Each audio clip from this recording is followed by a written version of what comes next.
నమస్తే, welcome to Sakshi TV. This is Shahida. బంగారం ఇప్పుడు ఎక్కడ చూసినా ఇదే టాపిక్. ఇప్పటి వరకు బాగానే ఉన్న బంగారం మార్కెట్ ఇప్పుడు కొంచెంగా కదిలింది. అంటే కొంచెం కొంచెం బంగారం ధరలు పెరుగుతున్నాయి. సో బంగారం వెండి ధరలు ఇప్పుడు ఇక ముందు ఎలా ఉండబోతున్నాయి? సో ఈ అంశాలపై మాట్లాడడానికి మన ముందున్నారు గోల్డ్ అనలిస్ట్ సుందర్ రామరెడ్డి గారు. So let's welcome him. నమస్తే సార్. నమస్తే. సార్ ఇప్పుడు చూసుకుంటే బంగారం మార్కెట్ ఒక విధంగా తటస్థంగానే ఉంటే రేట్లు ఇప్పుడు కొంచెం కొంచెం పెరుగుతున్నాయి. సో యాక్చువల్లీ ఇప్పుడు ఎంత పెరిగిందంటారు? ఎందుకు? దీనికి రీజన్ ఏంటి? లాస్ట్ 3 డేస్ నుంచి రేట్లు పెరుగుతున్నాయండి. ఈరోజు స్టేబుల్గానే ఉన్నాయి. అండ్ రీసెంట్ లో అంటే 1,59,000 అనమాట. ఇప్పుడు ఈరోజు 1,61,000 ఉంది. కాబట్టి 3% పెరుగుతున్నట్లు లెక్క. ఓకే. ఏ రోజుకి ఆ రోజు గోల్డ్ ±1% అనేది మామూలు విషయం అండి. ఇంతకుముందు హైయెస్ట్ అంటే ఆల్మోస్ట్ 1,80,000 దాకా వెళ్ళింది. ఈ మధ్య రీసెంట్ గా డ్రాప్ అంటే 1,40,000 దాకా వచ్చేసింది. ఇప్పుడు రేటు స్టేబుల్ అవుతున్నట్టు కనపడుతుంది. కాబట్టి 10 గ్రాముల గోల్డ్ 24 క్యారెట్స్ ఇప్పుడు లైవ్ మార్కెట్ లో 1,60,000 దాకా ఉందన్నమాట. 1,60,000 24 క్యారెట్స్ గోల్డ్. ఓకే. అంటే 2-3 రోజుల నుంచి కొంచెం కొంచెం పెరుగుతుంది కదా. అవును. సో దీన్ని ఏమనుకోవచ్చు? ఇంకా పెరిగే ఛాన్సెస్ ఉన్నాయా? బేసికల్‌గా గోల్డ్ ప్రైస్‌లు ఎప్పుడు కూడా ఇంటర్నేషనల్ థింగ్ అండి అది. ఒక లోకల్ ఒకటే కాదనమాట. వరల్డ్ వైడ్‌గా ఏదైనా అన్‌సర్టనిటీ పెరుగుతుందనుకోండి. ఎగ్జాంపుల్ ఇప్పుడు ఇరాన్ అండ్ అమెరికా మధ్య వార్ జరిగిద్ది వీకెండ్ అన్నట్టు మాట్లాడుతున్నారు. దాంతోటి మళ్ళీ అగైన్ అన్‌సర్టనిటీ పెరిగిపోయిందనమాట. దాంతోటి కమోడిటీస్ అన్నీ ర్యాలీ ఉన్నాయి. అంటే నాట్ ఓన్లీ గోల్డ్, ప్లాటినం పెరుగుతుంది, సిల్వర్ పెరుగుతుంది, నేచురల్ గ్యాస్ పెరుగుతుంది, క్రూడ్ ఆయిల్ పెరుగుతుంది. అన్ని కమోడిటీస్ పెరుగుతున్నాయి. అందులో ప్రాసెస్‌గా గోల్డ్ కూడా పెరుగుతుంది లాస్ట్ 2 డేస్ నుంచి. కాబట్టి వరల్డ్ వైడ్ గా ఉన్న అన్సర్టనిటీ ఉన్నంత కాలం గోల్డ్ ఎంతకంత పాజిటివ్ బ్యాచ్ మీద మూవ్ అవుతుంది అనమాట. అదే టైంలో స్టాక్ మార్కెట్స్ అన్ని వాలటిలిటీ గురయ్యి అవి డ్రాప్ అయ్యే ఛాన్స్ ఎక్కువ ఉందన్నమాట. ఓకే. కానీ ఎందుకు అండి? ఇప్పుడు ఎక్కడో వేరే దేశాల్లో యుద్ధాలు జరిగితే ఇక్కడెందుకు గోల్డ్ రేట్లు పెరుగుతున్నాయి? బేసికల్గా మనం ఒక ఎసెట్ కలిసి చూడకూడదండి. మనం పబ్లిక్ ఎప్పుడైనా మల్టిపుల్ అసెట్స్లో ఇన్వెస్ట్ చేసుకుంటా పోతుంటారు. కొంతమంది అచ్చం గోల్డ్, కొంతమంది అచ్చం రియల్ ఎస్టేట్, కొంతమంది అచ్చం బ్యాంక్ డిపాజిట్స్, కొంతమంది అచ్చం ఈక్విటీ, కొంతమంది అచ్చం బిట్ కాయిన్, కొంతమంది అచ్చం ఫారెక్స్, ఇలా డిఫరెంట్ డిఫరెంట్ అసెట్స్లో పెడతా ఉంటారు. బట్ మనకు అర్థం కావాల్సిన విషయం ఏంటంటే ఇవన్నీ ఇంటర్లింక్ ఒకదానికోటి. ఓకే. ఒక ప్లేస్లో ఇప్పుడు ఉక్రెయిన్ ఉందనుకోండి, ఉక్రెయిన్లో యుద్ధాలు బాగా జరుగుతున్నాయి అనుకోండి, న్యాచురల్గా రియల్ ఎస్టేట్ కొనే వాళ్ళందరూ ఉండరు కదా, అవి మొత్తం కొలాప్స్ అవుతూ ఉంటాయి. అక్కడ స్టాక్స్ కూడా కొనే వాళ్ళు ఉండరు కదా, ఆ ఎసెట్ క్లాస్ కూడా క్లాస్ అవుతూ ఉంటుంది. ఇప్పుడు నా దేశం నుంచి పారిపోవాలనుకోండి వేరే దేశానికి, ఉన్న ఆస్తులు మొత్తం గోల్డ్ లో మార్చుకుని పారిపోవాలి కదా. ఒక ఎసెట్స్ ఇంకో ఎసెట్స్ మార్చాలి కదా. అందుకని వరల్డ్ వైడ్ గా ఏదన్నా డిస్టర్బెన్స్ జరుగుతుంది అనుకోండి, ఆటోమేటిక్ గా ఎసెట్స్ లో అప్ అండ్ డౌన్స్ అవుతాయి. ఇంకా అప్పుడేమొద్దంటే అన్సర్టనిటీ ఉన్నప్పుడు ఫస్ట్ డ్రాప్ అయ్యేది ఈక్విటీ మార్కెట్సే. మరి ఆ డబ్బు అంతా ఎడిపోతుంది అంటే ఎదర్ గోల్డ్ లేదా డెట్ ఫండ్స్ కల్లా వెళ్ళిపోద్ది అనమాట. అట్లా ఒక అసెట్ డిస్టర్బెన్స్ అయినప్పుడల్లా ఇంకొక అసెట్ లో మూమెంట్ స్టార్ట్ అవుద్ది అనమాట. యుద్ధాలు జరిగినప్పుడల్లా కూడా వరల్డ్ మార్కెట్ అన్ని కొనలేదు, గోల్డ్ కమోడిటీస్ లో ఇన్వెస్ట్ చేస్తారు. పర్టికులర్ గా ఇప్పుడు ఇరాన్ లో అక్కడ యుద్ధం జరిగే కనపడుతున్నాయి కాబట్టి ఆ ప్లేస్ ఒక నాట్ ఓన్లీ ఇరాన్, అక్కడి నుంచి వచ్చే జలసంధి ద్వారా Iran, Iraq, Kuwait and Saudi Arabia వీటన్నిటిలో కూడా ఆ రూట్ నుంచే రావాలి. అక్కడ సముద్రయానం అన్ని డిస్టర్బ్ అవుతాయి. ఇంకా ఇప్పుడు ఇండియా ఉందనుకోండి, వాళ్ళకి crude, natural gas, sulphur, speciality chemicals, ammonia and ఇలాంటి మొత్తం అక్కడి నుంచి రావాలి. నెప్తాలిన్ ఇవన్నీ అక్కడి నుంచి రావాలి.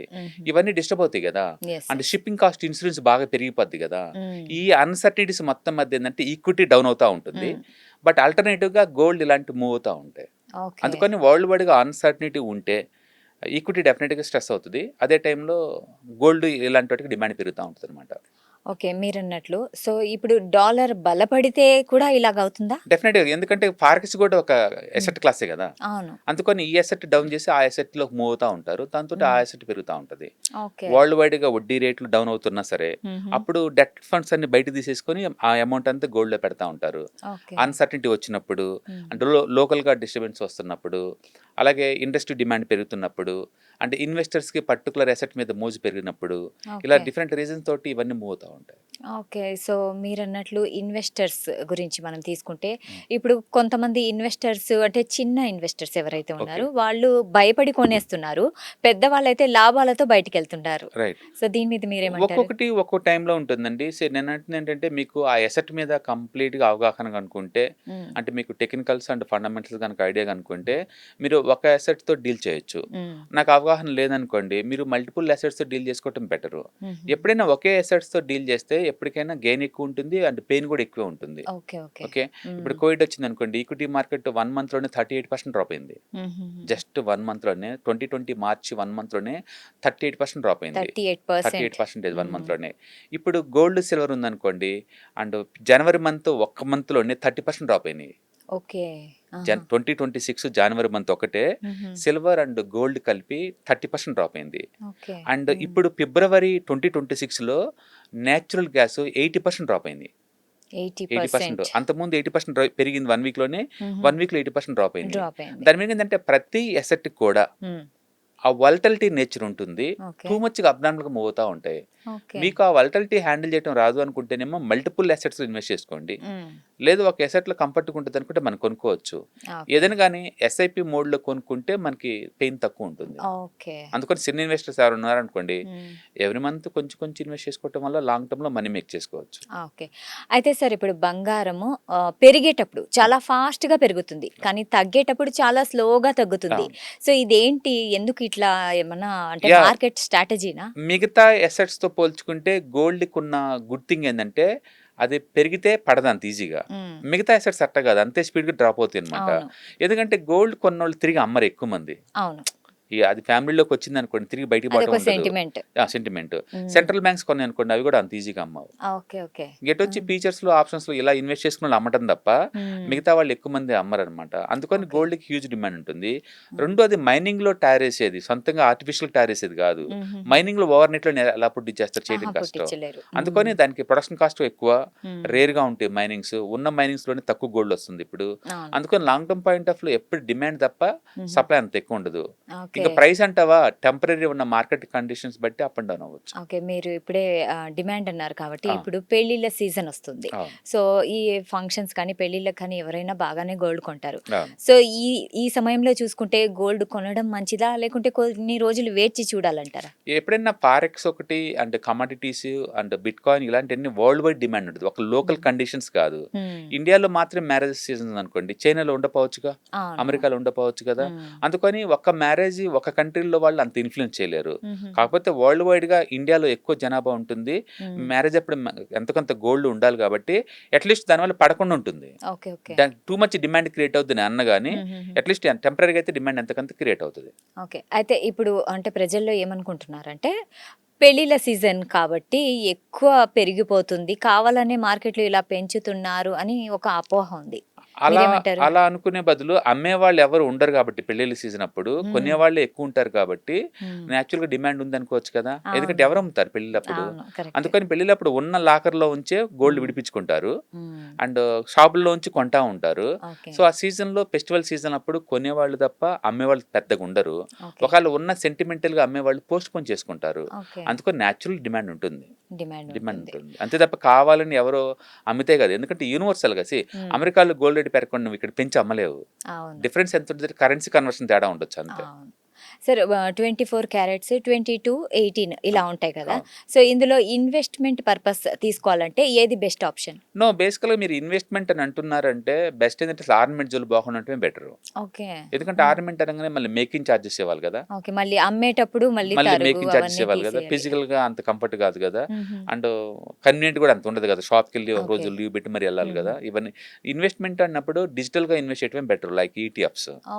ఓకే. అప్పుడేందంటే మనం మా మార్కెట్ లైవ్‌లో ఉన్నప్పుడు మీ మొబైల్ నుంచి కొనుక్కోవచ్చు. మీ మొబైల్ నుంచి అమ్ముకోవచ్చు.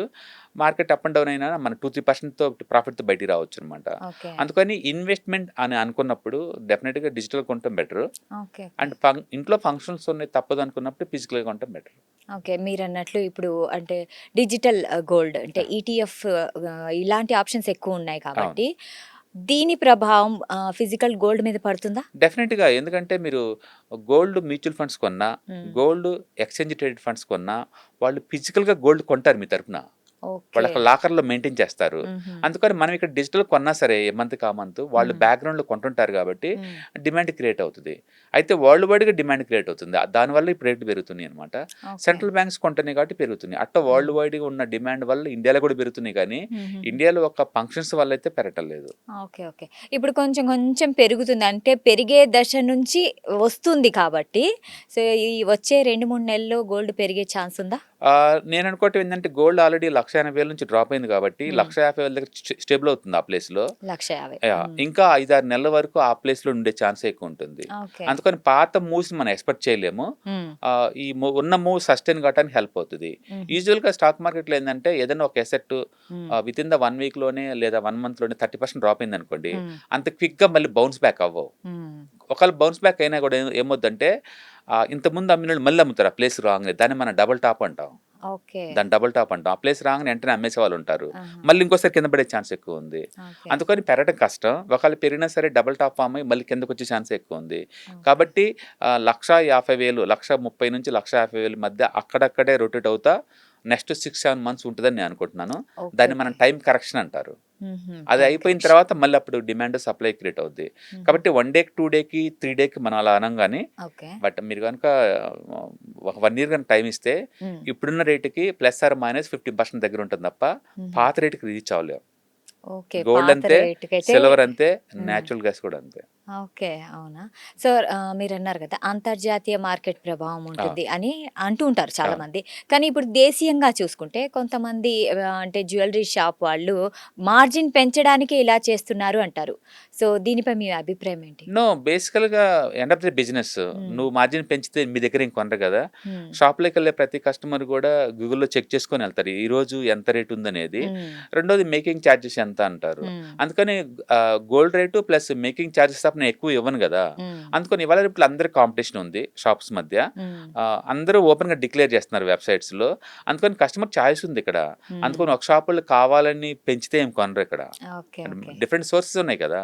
ఓకే. అందుకని ఎవరు కావాలని హ్మ్. పెంచితే ఇంకొకళ్ళు కొంటారని అనుకోవట్లేదు. ఓకే. మేబీ సిటీకి మధ్య గ్రామ్‌కి ఒక 20, 30 రూపీస్ అలా డిఫరెన్స్ ఉండొచ్చు ఓకే. మేబీ. ఓకే.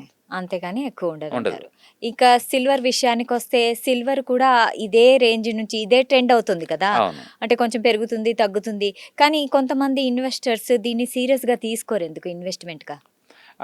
బేసికల్‌గా సిల్వర్ మొదటి నుంచి కూడా లేదు. ఈ కమోడిటీల్లో ఇన్వెస్ట్ చేసేవాళ్ళు ట్రెడిషనల్ పీపుల్ తప్ప అందరూ ఉండరు. హుహు. ఎందుకంటే ఆహ్, గోల్డ్ అంటే మొదటి నుంచి కరెన్సీలాగా ఒక అసెట్ లాగా వాడుతా ఉంటారు.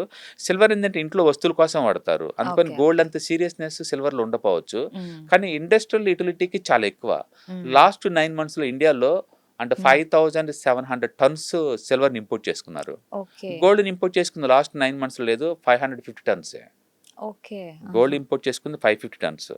అది హ్మ్. లాస్ట్ ఇయర్‌తో పోల్చుకుంటే తక్కువ. తక్కువ. ఆ! అవును. బట్ సిల్వర్ అలా కాదు. ఆల్‌మోస్ట్ 50% పెంచారు. హుహు. 5,500 టన్నుల దాకా ఇంపోర్ట్ చేసుకున్నారు లాస్ట్ 9 మంత్స్‌లో. హుహు. ఎందుకంటే ఇండస్ట్రీ నుంచి బాగా డిమాండ్ వస్తుంది సిల్వర్‌కి.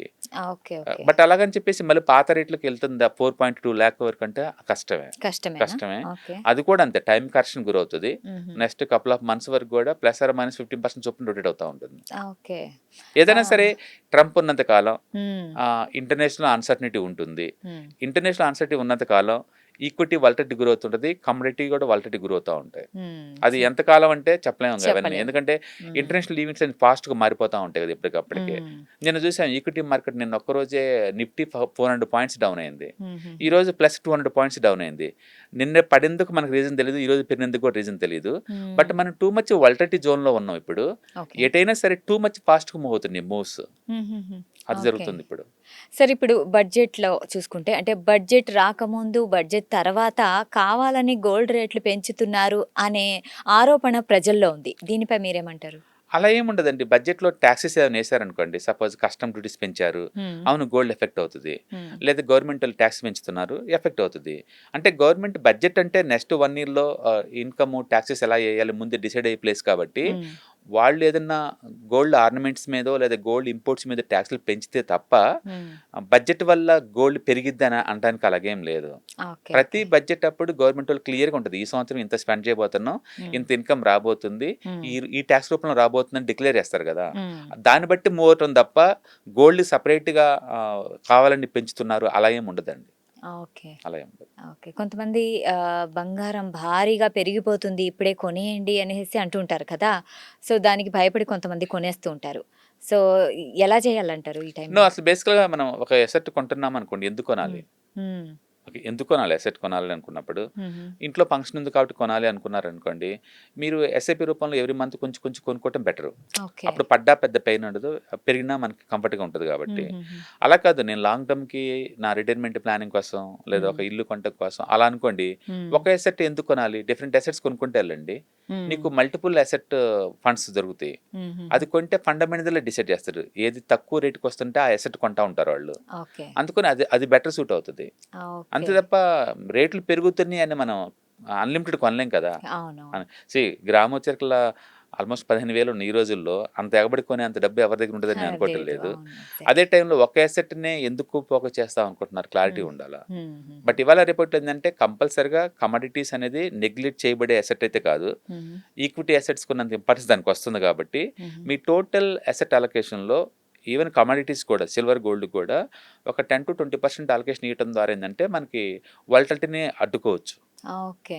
సార్ చివరిగా అంటే గోల్డ్ సేఫ్ హెవెన్ అంటారు. అవును. సో, ఈ టైంలో గోల్డ్ కొనడం సేఫ్ ఇన్వెస్ట్‌మెంట్ అంటారా? కాదా? నేను ఇప్పుడేనే కాదు, లాస్ట్ 3000 సంవత్సరాల క్రితం నుంచి కూడా, అప్పటి నుంచి హ్మ్. ఇప్పుడుగా చూసుకుంటే గోల్డ్ ఎప్పుడు కూడా దాని వాల్యూ దానికుంది. హుహుహు. అది ఒకప్పుడేమో ఇన్‌ఫ్లేషన్‌కి హ్మ్. అడ్జస్ట్‌మెంట్‌గా వాడేవాళ్ళు. అండ్ లేడీస్ వాళ్ళ బ్యూటీ ఎన్హాన్స్‌మెంట్ కోసం వాడేవాళ్ళు. అవును. హ్మ్. స్త్రీధనంగా కట్నం కింద వాడేవాళ్ళు. అండ్ ఏదైనా కరువు కాలంలో కూడా గోల్డ్ తనఖా పెట్టేసి వచ్చిన డబ్బులతోనే వ్యవసాయం చేసేవాళ్ళు. అట్లా ట్రెడిషనల్‌గా గోల్డ్‌కి ఎప్పుడు central place hmm. Human life స్టైల్స్‌లో. అది ఇప్పటికి ఉంటుంది, ఫ్యూచర్‌లో కూడా ఉంటుంది. హ్మ్. అలాగని చెప్పేసి అచ్చం గోల్డ్ అని మీ ఇన్వెస్ట్మెంట్స్ మొత్తం పెట్టమంటారా అంటే అలా ఏం కాదు. ఓకే. కొంత పార్ట్‌ని పెట్టండి. హ్మ్. డెఫినెట్‌గా లాంగ్ టర్మ్ పాయింట్ ఆఫ్‌లో ఇయర్‌లీ మీకు 10-12% అలా వస్తా ఉంటుంది. వస్తుంటాయి. డెఫినెట్‌గా ఒక డిపాజిట్స్, డెట్ హుహు. ఫండ్స్ ఎలాగనో, hmm. Hmm. Real estate investment trust ఎలాగనో, గోల్డ్ కూడా one of the best asset అనమాట. ఓకే. అందులో అందరూ దాన్ని కంఫర్ట్‌గా ఫీల్ అవుతారు. ప్రౌడ్‌గా ఫీల్ అవుతారు. దాన్ని అవును. సొంతం చేసుకోవటం హ్మ్. కోసం. హ్మ్. డెఫినెట్‌గా ఇయర్‌లీ 10-15% పెరిగే అసెట్, అప్రిషియేషన్ అసెటే కదా! సో, అవునవును. ఎంకరేజ్ చేయొచ్చు గోల్డ్ సో, ఇన్వెస్ట్ చేసుకోండి అని ఇన్వెస్ట్‌మెంట్ లాగా చెప్పేసి. డెఫినెట్‌గా ఎంకరేజ్ చేయొచ్చు. చేయొచ్చు. ఓకే. బట్ అదే టైంలో 100% ఇన్వెస్ట్‌మెంట్స్ అన్ని ఒక్క అసెట్‌లో పెడతారా అంటే హ్మ్. అలాంటివి వద్దనమాట. ఓకే. ఓకే. వోలటిలిటీకి గురైనప్పుడు పెయిన్ ఎక్కువ ఉంటుంది వాళ్ళకి. ఓకే. ఓకే. అలాగనమాట. అవును. సో, చాలా చాలా థాంక్స్ అండి. ఎందుకంటే క్లియర్‌గా ఇప్పుడు చిన్నగా రేట్లయితే పెరుగుతున్నాయి. చాలా మందిలో ఆందోళన అయితే ఉంది. అవును. సో, కొనాలా వద్దా? పైగా పెళ్ళిళ్ళ సీజన్. అవును. చాలా వివరంగా క్లియర్‌గా ఎక్స్‌ప్లెయిన్ చేశారు. థాంక్ చాలా చాలా thank you. Thank you so much. So, చూసారు కదా! ఇది ఇవాల్టి కార్యక్రమం. మరో కార్యక్రమంలో మళ్ళీ కలుద్దాం. అంటిల్ దెన్ కీప్ వాచింగ్ సాక్షి టీవీ. సాక్షి టీవీ ప్రసారాలను నిలిపివేయడం చట్టరీత్యా నేరం. సాక్షి టీవీ ప్రసారాల కోసం మీ స్థానిక కేబుల్ ఆపరేటర్ని వెంటనే సంప్రదించండి. డిటిహెచ్లో, ఇంటర్నెట్లో కూడా సాక్షి టీవీ ప్రసారాలను వీక్షించవచ్చు.